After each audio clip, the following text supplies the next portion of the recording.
Sa pagpapatuloy ng naantalang karera ng tinaguriang pinakamaangas na boksingero ng Pilipinas, John Riel Cuadro Alas Casimero, marami ang hindi natuwa sa naging laban nito dahil di umano ay nagmala-artistang umoverqualified sa pag-acting daw ang postura ng nguya-nguyaan ng kanyang kalaban na si Akaho na may koleksyon ng mga antik na lata ng sardinas at corned beef. Matapos nitong matikman ang lumalagablab na kamao ni Casimero na kapag tumama sa kalaban ay mahiya mo nilatigo ng walis tambong gawa sa balat ng bulok na kamote at bulbul ng kapre. Buti na lamang pinag-aralang mabuti ang kanilang naging laban at napagdesisyonan ng mga opisyal na pantas ng pandaigdigang organisasyon sa boxing na panalo talaga ang tinaguriang pinakamaangas na boksingero ng Pilipinas, Cuadro Alas John Riel Casimero.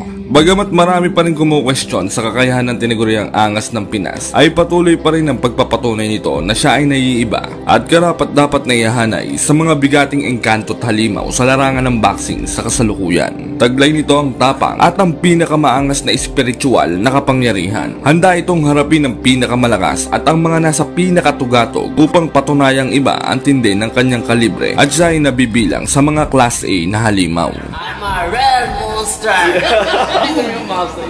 Hinubog ang kagalingan ng ating nag-iisang angas ng Pinas ng kahirapan tulad din ng ating pambansang kamao Manny Pacman Pacquiao at ng kanyang mga karanasan sa laban at pagdayo ng buong tapang sa iba't ibang bahagi at saan mang panig ng mundo. Bagamat may mga kalabang uubod ng dadaya at hindi patas na mga hurado, ay hindi naman ito umubra sa kapangyarihan ng pinakamaangas na boksingero ng Pilipinas.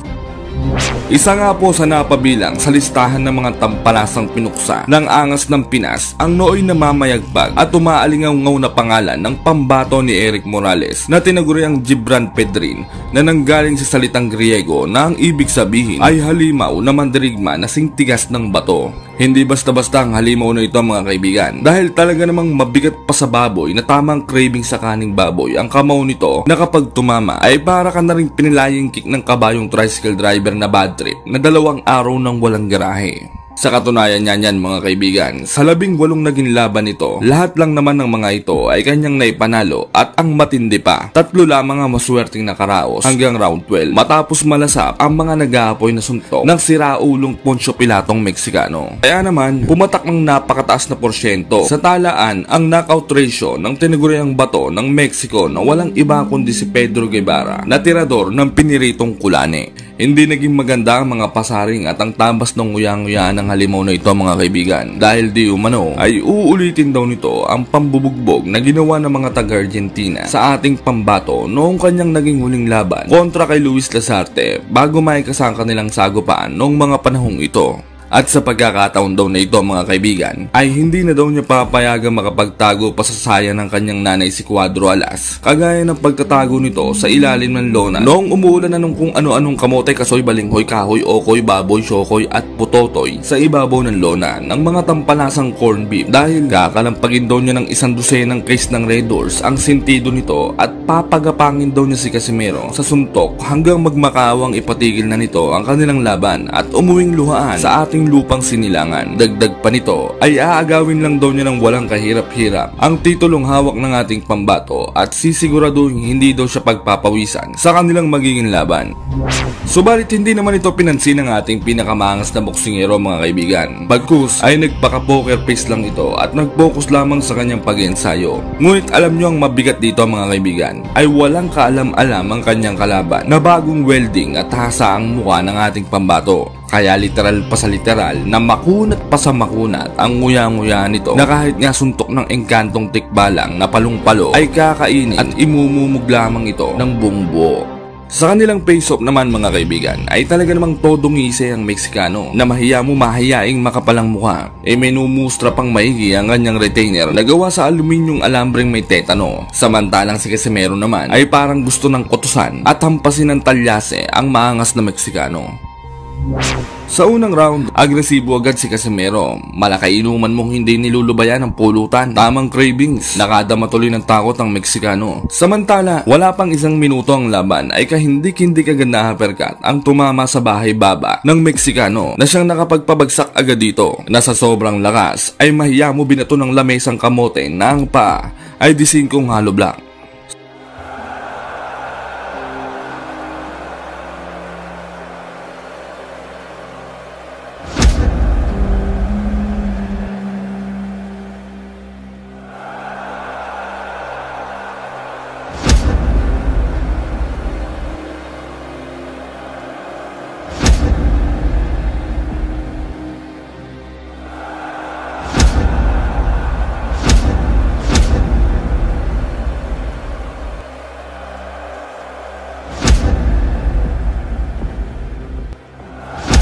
Samantala, tumayo naman agad ang tinaguriang bato ng Mexico na mahiyamo unggoy lang na nadulas sa balat ng saging at tila hindi ipinahalatang nasaktan siya sa sampingan ni Casimero.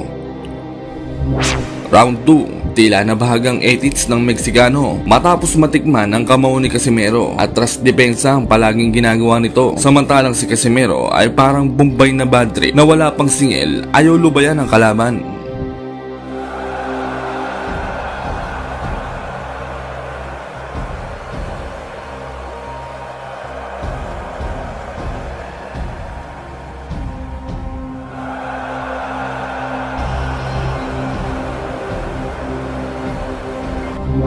Round 3, nakakakonekta na si Casimero mga kaibigan ng mga kombinasyong malagranada. Kumakanto ang pisngi at bunganga ng Meksikano sa tuwing matatamaan ng suntok ni Casimero.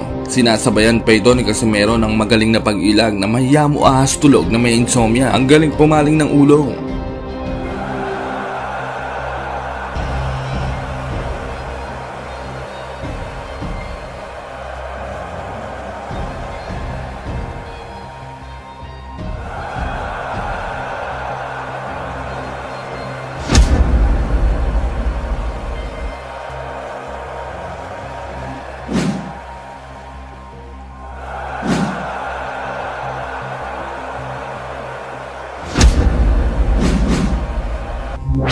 Round 4, sumasabay na ang Meksikano. Dagukan ba naman ang coach niya at sinabihang boxing ang laban, hindi karera.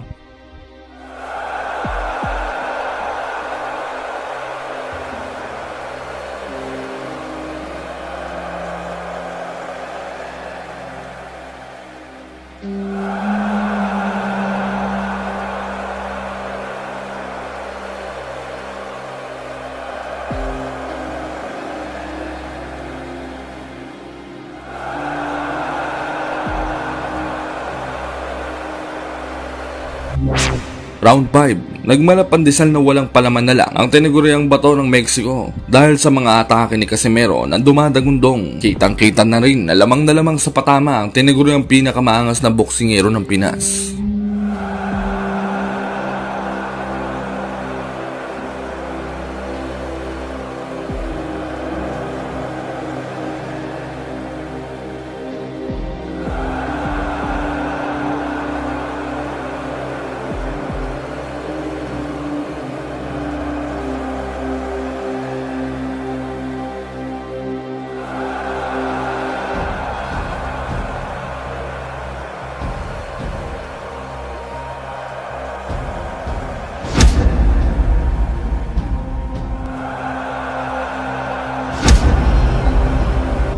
Round 6, yakap na ng yakap at tiniguriang bato ng Mexico. Kaya nanggigil lalo si Casimero at sinampigay ito ng gulpe de kulane. Kaya bago matapos ang huling minuto ng round, ay muling bumagsak ang tiniguriang pandesal ng Mexico. Ngunit ayon sa hatol ng referee, ay nadulas lang daw sa etyas ng kalabaw ang Meksikano kaya hindi ito binilangan.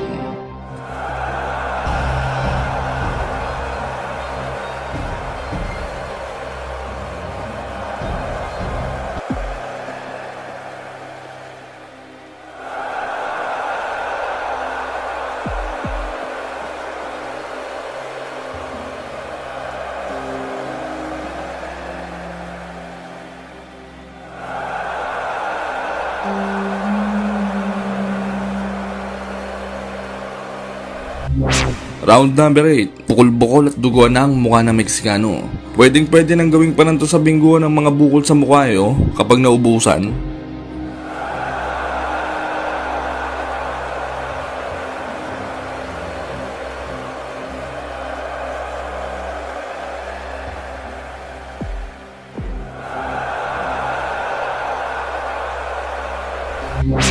Round 9, malako na yung palong-palong nakarobos pa rin si Casimero. Puro wild punch pa rin ang pinakakawalan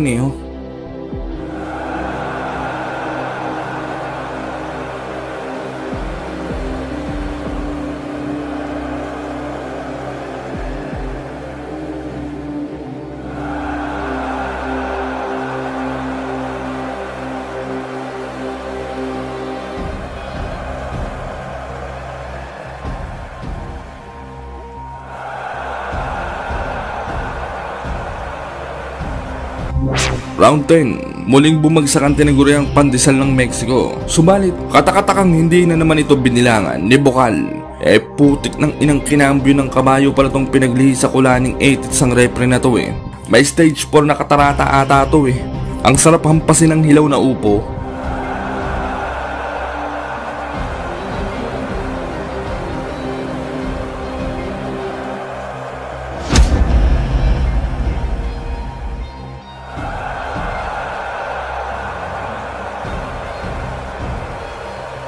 Ilang segundo lang ang nakalipas, bumagsak na naman ang Meksikano. Ngunit hindi na naman ito binilangan ni Bokal na referee. Ang sarap kuskusin ng steel wool at steel brush ang ulo Anong masasabi nyo dyan mga kaibigan? Comment nyo sa baba, kakagigil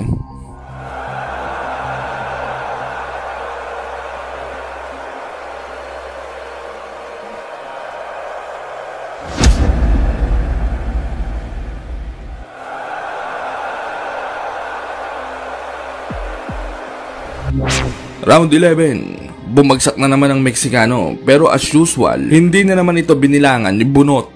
Kaya sa galit ni Casimero ay binugbog na lang nito ng binugbog ang nguya-nguyaan nito hanggang matapos ang laban.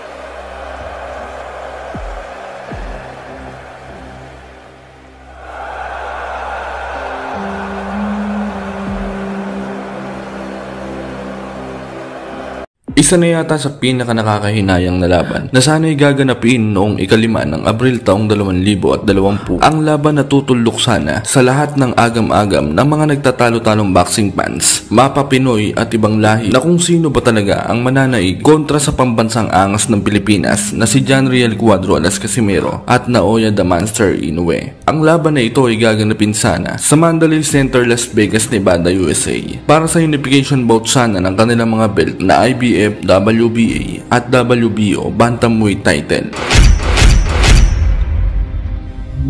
Ngunit sa di inaasahang pangyayari, hindi natuloy ang kanilang laban dahil sa pagkalat ng sakit na corned beef 19. Mag-sign pa si Eros, hindi namin alam kasi sabi nga may corned beef 19. Ano po? Corned beef 19. Ano po? At para naman hindi mawalan ng saysay ang mga paghahandang ginawa ni Casimero na nung mga panahong iyon ay ilang buwan nang nagtitraining sa US, ay itinapat na lamang ito sa isa sa mga top upcoming prospect ng West Africa na walang iba kundi si Duke Maika aka the Babyface Terminator. Datapwat sa laban na ito ay dehado itong si Dick Maika ay walang boxer ang dapat magkumpiyansa kapag nakasagupa na nila ito, sapagkat sa undefeated na kartada pa lamang nito na 24 na panalo ay 5 lamang ang maswerteng nakatapos ng laban hanggang round 12 at 11 ay tinapos niya sa pamamagitan ng knockout. Mayroon itong napakataas at nakakatakot na knockout ratio 76%. Kaya naman masasabi nating malakas talaga at hindi pipitsuging boksingero ang tinaguriang The Terminator ng bansang Afrika. May mabangis na karanasan sa kanyang amateur career na 144 na panalo at 6 na talo lamang. Mas matindi pa sa amateur career ni Naoya Inoue na 75 panalo lamang at 6 na talo. Idagdag mo pa ang paglahok nito noon sa 2012 Olympic Men's Flyweight Division kung saan siya ang itinalaga upang irepresenta ang kanilang bansa.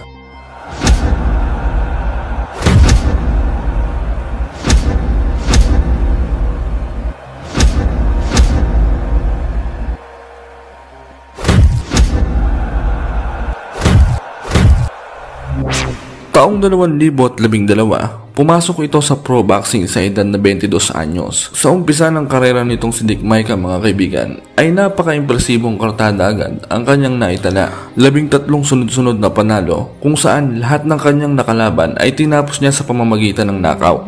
At ang mga laban na ito ay kanya lamang binuno sa loob ng 3 taon mula 2012 hanggang 2015. Taong 2014, naging WBO African Bantamweight Champion nang talunin niya ang kanyang kababayan at kapwa undefeated na si Eiko Wilson sa pamamagitan ng knockout noong round.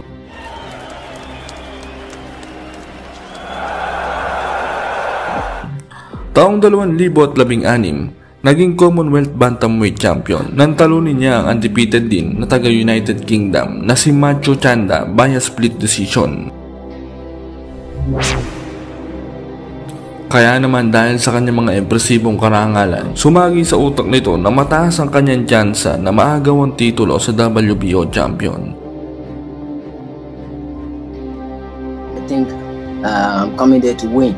You know, this is my dream. This is what I've been crying for years. You know, from childhood. You know, I always dreamed to be a world champion. So people will expect, people will see a good boxing, and I think I will give good performance, and I'm gonna bring the title back home to Ghana. You know what I'm saying? So I have to be one of the best boxers. Ngunit kahit undefeated, knockout artist at mukhang makunat ang pagmumukha nitong Aprikanong si Dick Maika, ayon mismo kay Cuadro Alas ay wala daw miski kapiranggot na kaba ang kanyang nadarama. Bagkus ay galit ang kanyang nadarama matapos ngang hindi matuloy ang minimithi niyang laban kontra kay Naoya the Monster Inoue. Kaya naman pinagbantaan ni Casimero si Doc Maika na humanda daw siya dahil siya lang naman ang makakasalo ng naipon niyang galit na ilalabas niya sana para sa hapon. Kawawa to si Doc Maika kasi siya yung mapagbibigyan ng galit ko sa binigay nila ni Bob Arum sa akin kasi ilang buwan ako dito sa Las Vegas. Sa kanilang weigh-in bago ang lab ay talaga namang mahahalata na matinding training ang paghandang ginawa ng kampo ni Dick Maika. Malabakal at bato-bato ang katawan nito. Kahit pagmumukha nito ay parang may abs, kaya siguradong makunat. Samantalang si Casimero naman ay tila tuyot, hupak na hupak at itinatago pa ang 100%. Sa mismong laban, unang round pa lang, naging maganda naman ang panimula nitong si Dick Maika, kung saan nakakapagpatama nga ito ng mga malilinis na suntok sa pagmumukha at katawan ni Casimero. Subalit ang problema nga lang mga kaibigan, sa atake nitong Aprikanong ito ay tila tamang mukbang lang si Casimero sa mga suntok nito at hindi ito tinatablahan.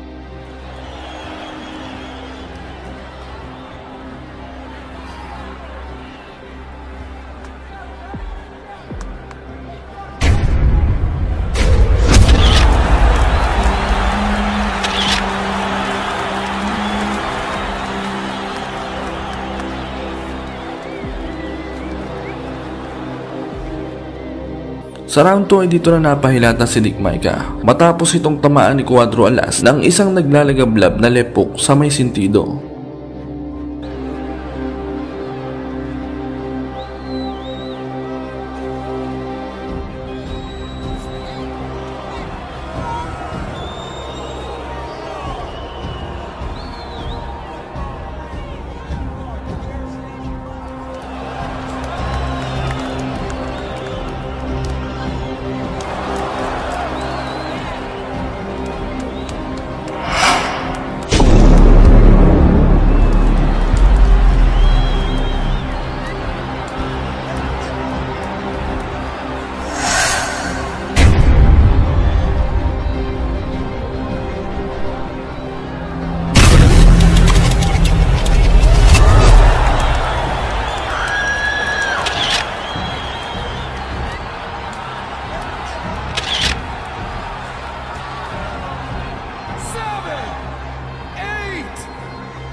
Tatapusin na sana ni Cuadro Alas ang laban ng maaga mga kaibigan. Ngunit talagang makunat din ang nguya-nguyaan nitong si Dick Maika. Kaya bibilib ka rin dito eh. Ang matindi pa dito mga kaibigan, sa kabila ng mga pinsalang kanyang natamo mula sa mga harabas na atake nitong si Cuadro Alas, ay nagawa pa nitong mag-angas at dumila sa harap mismo ng pambansang angas ng Pinas na mahiya mo naman hunyangong kandule.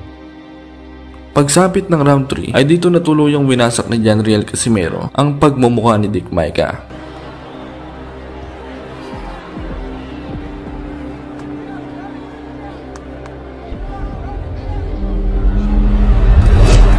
Finish him!